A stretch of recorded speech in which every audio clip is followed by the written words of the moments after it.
What's up everyone, this is Kadeem from Riverside Volkswagen, and today we're going to be testing out the GLI Autobahn's drive modes.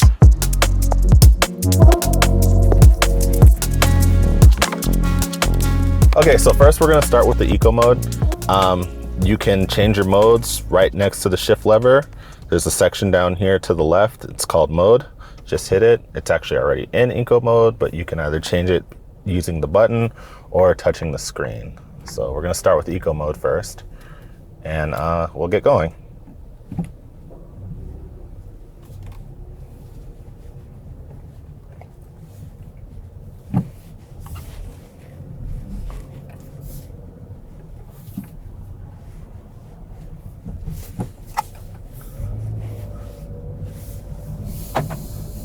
So eco mode is used to really conserve gas, your fuel economy.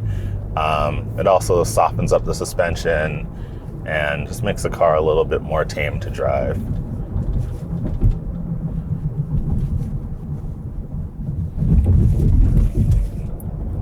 Kind of changes your throttle response. It's not as aggressive.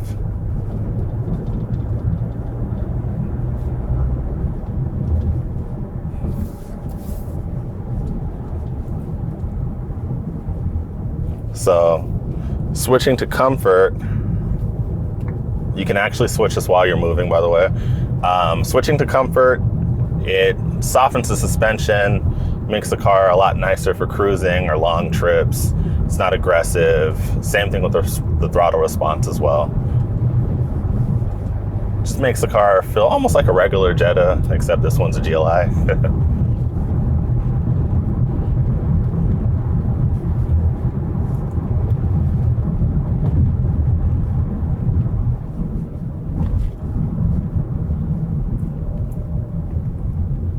And then comfort mode also helps with the fuel economy as well.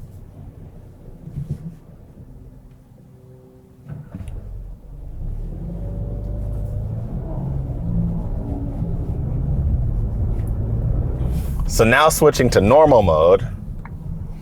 Normal mode makes the car a little bit more sporty than comfort, but not quite sport. So if you want the car to just feel like your regular everyday Jetta, but not too harsh or too sport-like, and not too cushy like the comfort mode.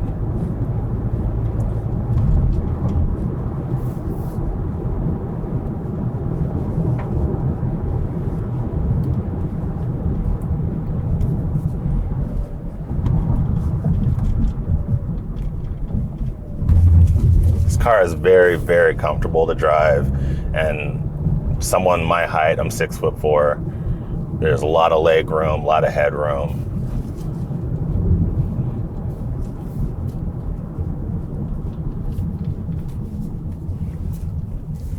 Makes it great for long trips.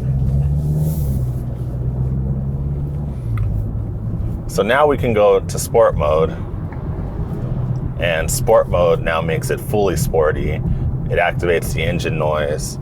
It changes everything to red, and you have the option of using your paddle shifters up here, or you can manually shift by knocking the shifter over to the right and shifting up to upshift or down to downshift.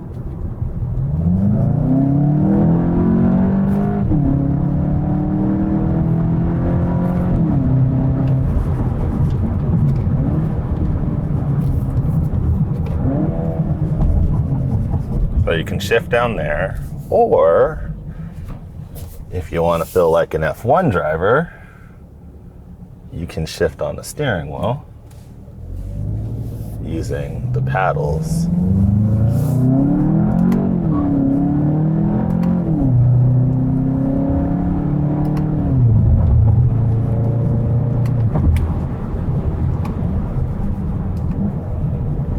So left to downshift, right to upshift on the steering wheel.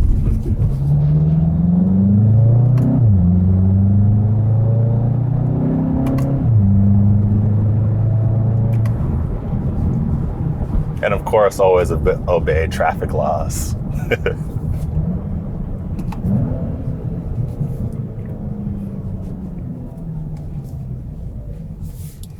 Or if you don't want to manually shift, you can always just leave it in regular drive sport. You'll see say S1 up here, and the car will just do it for you.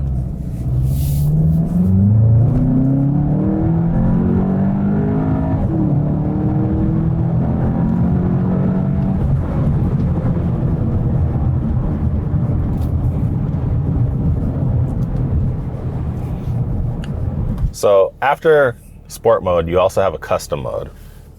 So what you do is you hit mode again, go over to custom, and then go to adjust.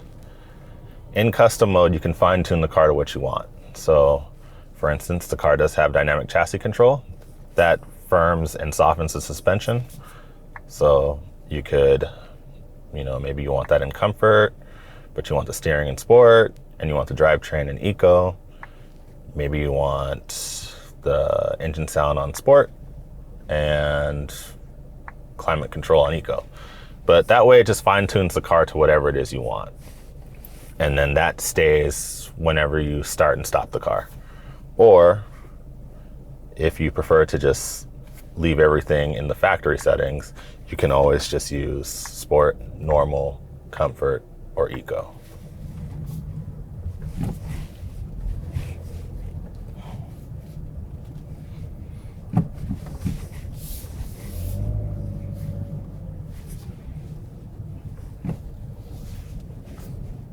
All right, guys, so let's take a look at the backup camera when we reverse park.